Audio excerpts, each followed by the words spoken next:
Hello student, बढ़ते हैं आगे इस चैप्टर में, मोशन चैप्टर में। एक्सेलरेशन के बाद स्टूडेंट, अब एक्सेलरेशन का कुछ फिजिकल क्वांटिटीज़ के साथ रिलेशन पढ़ेंगे हम लोग। क्योंकि देखिए, जब यूनिफॉर्म मोशन होता है तब वहाँ पे एक्सेलरेशन नहीं होता, तो आप आराम से डिस्टेंस, स्पीड और टाइम एक रिलेशन से स्पीड पोजीशन भी निकाल सकते हो, वेलोसिटी भी निकाल सकते हो और टाइम भी निकाल सकते हो। लेकिन जब एक्सेलरेशन इन्वॉल्व हो जाएगा, यानी वो मोशन अब एक्सेलरेटेड हो गया, यूनिफॉर्म नहीं रह गया, तो उसके लिए आपको एक्सेलरेशन का पोजीशन के साथ, वेलोसिटी के साथ और टाइम के साथ रिलेशन पता होना चाहिए। तब जाके आप इक्वेशन निकाल के आप वहाँ से सॉल्व कर सकेंगे। तो इस इक्वेशन को kinematic equation in accelerated motion भी बोला जाता है, या इक्वेशन जनरली आप क्या बोलते हो, इक्वेशन ऑफ मोशन। इसको आप जनरली बोल सकते हो equations of motion, equation of motion.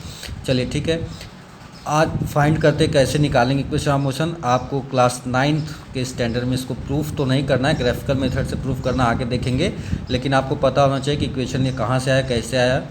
इसके लिए देखिए स्टूडेंट, हम कंसिडर करते हैं मोशन ऑब्जेक्ट का, किसी कहीं से भी ऑब्जेक्ट आ रहा है। जब हमने देखना स्टार्ट किया तो हमने टी को मान लिया 0, टाइम को क्या मान लिया 0, और इस समय जो वेलोसिटी थी, ध्यान दीजिएगा स्ट्रेट लाइन मोशन होगा तो स्पीड और वेलोसिटी हम दोनों ले सकते हैं, बोलेंगे। जो मोशन हो रहा है बेटा, शुरू में हमने जब देखा तो उसको दिया इनिशियल वेलोसिटी, यानी यू को हम क्या कहेंगे, इनिशियल वेलोसिटी, जब टाइम 0 था, जब हमने देखना स्टार्ट किया ऑब्जेक्ट के मोशन को। चलिए, कुछ टाइम के बाद उसको T2 कह लिया, वेलोसिटी जो था ऑब्जेक्ट का वो u से क्या हो गया, v हो गया, इसलिए हमने v को क्या लिखा, फाइनल स्पीड भी कह सकते हैं, फाइनल वेलोसिटी भी कह सकते हैं। अब जो डिस्प्लेसमेंट कवर किया उसने, देखिए मैंने वेक्टर लगाया हुआ इस पे, तो अगर वेक्टर ना होता तो ये डिस्टेंस कह सकते हो आप, पर यहाँ पर वेक्टर लगाया तो डिस्प्लेसमेंट हो जाएगा। तो जो डिस्प्लेसमेंट कवर किया ऑब्जेक्ट ने u से, जब वेलोसिटी उसकी v हुई, यानी टाइम 0 से लेके T2 तक, वो डिस्प्लेसमेंट कितना है, s वेक्टर है। और एक्सेलरेशन जो हुआ, क्योंकि आप अब पढ़ चुके हो एक्सेलरेशन, कि जब भी वेलोसिटी चेंज हो रही है तो उसमें कुछ न कुछ एक्सेलरेशन होगा। तो मान लेते हैं a, स्मॉल a वेक्टर, इस एक्सेलरेशन को स्मॉल a से डिनोट करते हैं। तो एक्सेलरेशन हो गया a, t हो गया टाइम, और ये जो स्मॉल t है ये डिफरेंस है, यानी T2 माइनस T1 का जो डिफरेंस है वो क्या, स्मॉल t है, यानी एक टाइम पीरियड है ये, कि जब वेलोसिटी u से v हुई है। ओके स्टूडेंट, और s क्या हो गया, डिस्प्लेसमेंट हो गया। तो अब ये 5 चीज़ें, यानी initial velocity, acceleration, time, displacement और फाइनल वेलोसिटी। अब इसके बाद हम फाइंड करेंगे इक्वेशन ऑफ मोशन, जिसको क्या बोलते हैं, kinematic equation in accelerated motion. Student, आप पहले ही पढ़ चुके हैं, एक्सेलरेशन जो होता है it is rate of change of velocity. Rate of change of velocity means at what rate the velocity will change. The velocity is changing. Okay, here the velocity is changes from u to v in time small t. So we have to write down acceleration v minus u by t, and after implies that v minus u is equal to at and small v is equal to u plus at. ये जो आपका पहला equation आ गया, देखिए इस u को इधर भेजेंगे, इधर माइनस से इधर आके प्लस हो जाएगा, और 80 यहाँ पे मल्टीप्लाई होके 80 हो जाएगा। तो v equal to U plus 80। अब यहाँ पे आप देख पा रहे हैं 4 physical quantities, final velocity, initial velocity, acceleration और टाइम का एक रिलेशन है। इसमें से 3 क्वांटिटी अगर आपको नोन हो तो आप चौथी क्वांटिटी आराम से निकाल सकते हो। अगर आपको 3 क्वांटिटी, कोई भी इसमें से 4 में से 3 क्वांटिटी पता हो तो चौथी आप आराम से कैलकुलेट कर सकते हो। अब देखिए इसमें रिलेशन किस में आया है, वेलोसिटी में और टाइम में, तो ये भी ध्यान दीजिएगा, वेलोसिटी टाइम रिलेशन कहते भी हैं इसको। और आप यहाँ से आराम से कोई भी 3 क्वांटिटी पता होने पे चौथी क्वांटिटी कैलकुलेट कर सकते हैं। अब देखते हैं, ये पहला इक्वेशन ऑफ मोशन हो गया। हम आगे जब भी इस्तेमाल करेंगे, जैसे हम बोलेंगे फर्स्ट इक्वेशन ऑफ मोशन, तो आपको ये चीज़ याद होनी चाहिए कि फर्स्ट इक्वेशन ऑफ मोशन क्या होगा, final velocity is equal to initial velocity plus acceleration into time. Acceleration into time भी वेलोसिटी होगा स्टूडेंट, आप देख लीजिए, एक्सीलरेशन इनटू टाइम भी क्या होगा, वेलोसिटी होगा। ठीक है, वेलोसिटी से वेलोसिटी मैंने कुछ ऐड किया हुआ है। अब देखते हैं दूसरे इक्वेशन ऑफ मोशन को आप कैसे प्रूव करोगे।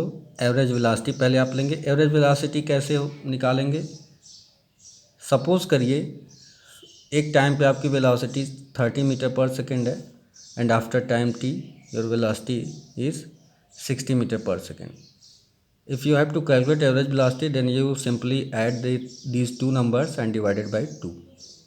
दो नंबर का एवरेज जैसे लेते हैं वैसे एवरेज वेलोसिटी हो जाएगा. ये इनिशियल वेलोसिटी है और ये फाइनल वेलोसिटी है. दो क्वांटिटी का एवरेज लेना होता है तो हम 2 से डिवाइड करते हैं. 3 क्वांटिटी का एवरेज लेना होता है तो हम 3 से डिवाइड करते हैं. ओके स्टूडेंट, अब देखिए डिस्प्लेसमेंट जो होगा s इज इक्वल टू, उसी फॉर्मूले से आ जाइए, distance is equal to speed into time. तो यहाँ पे एवरेज वेलोसिटी लेंगे, displacement is equal to average velocity into time. अब यहाँ इसको जब आप सॉल्व करने जाएंगे तो t से मल्टीप्लाई कर दीजिए तो ut by 2 plus v final velocity vt by 2. तो सबके डिवीज़न में 2 तो है ही डिनोमिनेटर में, ut प्लस vt. हमने ब्रैकेट को क्या किया, ओपन कर दिया. अब देखिए आप जानते हैं पहले इक्वेशन ऑफ मोशन से v इज इक्वल टू क्या होता है, u प्लस ए टी. या मैं लिख दे रहा हूँ from first equation of motion. तो पहले इक्वेशन ऑफ मोशन से क्या हो जाएगा, v is equal to U plus A T. यहाँ से देखिए पहला इक्वेशन आपका ये ना, v is equal to U plus A T. ये वैल्यू यहाँ पे पुट कर लेते हैं. Now what we will get, s is equal to ut plus u plus at, putting the value of v from equation 1, v plus u plus at into t, that t divided by 2. अब इसको of करते हैं bracket को, ut यहाँ पे अपनी जगह पे, इस ब्रैकेट को ऑफ करते हैं ut plus A T square divided by 2. ये देखिए सबके ऊपर, फिर ये ut प्लस ut कितना हो जाएगा 2ut और ये ए T square divided by 2. s यहाँ पर है डिस्प्लेसमेंट, 2 से मल्टीप्लाई कर लिया, 2s is equal to 2ut plus A T square and finally divided by 2 in both the sides. We will get s is equal to ut plus half A T square. अब देखिए यहाँ पे जो आपको relation मिल गया, ये displacement है, position है उसका टाइम के साथ. तो यहाँ पर भी देखिए कितनी क्वांटिटीज़ इन्वॉल्व है, डिस्प्लेसमेंट है, इनिशियल वेलोसिटी है, टाइम है और एक्सेलरेशन है. यहाँ पर फाइनल वेलोसिटी का कोई जिक्र नहीं. तो आपको फाइनल वेलोसिटी निकालना होगा तो इस इक्वेशन से आपका कोई लेना देना नहीं है. उसी तरह अगर आपको डिस्प्लेसमेंट निकालना होगा तो यहाँ पे ये इक्वेशन आपके लिए हेल्पफुल नहीं होगा. ये इक्वेशन तभी आपको हेल्पफुल होगा जब आपको फाइनल वेलोसिटी निकालनी हो या फिर इनिशियल वेलोसिटी निकालनी हो या एक्सेलरेशन या फिर टाइम निकालना हो. ओके स्टूडेंट, अब चलिए तीसरे इक्वेशन ऑफ मोशन के, ये दूसरा हो गया आपका इक्वेशन ऑफ मोशन. अब तीसरा इक्वेशन ऑफ मोशन देखिए कैसे प्रूव करेंगे. ये आपकी एवरेज, ये डिस्प्लेसमेंट का फॉर्मूला हो गया इस इक्वेशन के लिए, इस मोशन के लिए, एवरेज वेलोसिटी इनटू टाइम. और एक्सेलरेशन आप पहले ही पढ़ चुके हैं, change in velocity divided by time. अगर हम दोनों क्वांटिटीज़ को मल्टीप्लाई कर दें, यानी s इंटू ए कर दें, s इंटू ए, तो ये भी मल्टीप्लाई हो जाएगा, v plus you divided by 2 into T. ये t यहाँ से, ये न्यूमरेटर में ये डिनोमिनेटर में, तो t कैंसिल हो जाएगा. अब आपके पास बच क्या जा रहा है, v प्लस यू और v minus U. a plus B, a minus B का फॉर्मूला क्या होता है, a square minus B square divided by that 2. Okay, ऐसे 2 से हम मल्टीप्लाई कर लेंगे यहाँ पे, तो v square minus U square equal to 2as. तो ये थर्ड इक्वेशन ऑफ मोशन आपका आ गया. तो आपने तीनों इक्वेशन ऑफ मोशन देख लिया यहाँ पे. तो आप याद रखेंगे इसको डायरेक्ट, क्योंकि जब भी हम 1 2 3 का नाम लेंगे आप डायरेक्ट ये दिमाग में आपके आना चाहिए. देयरफॉर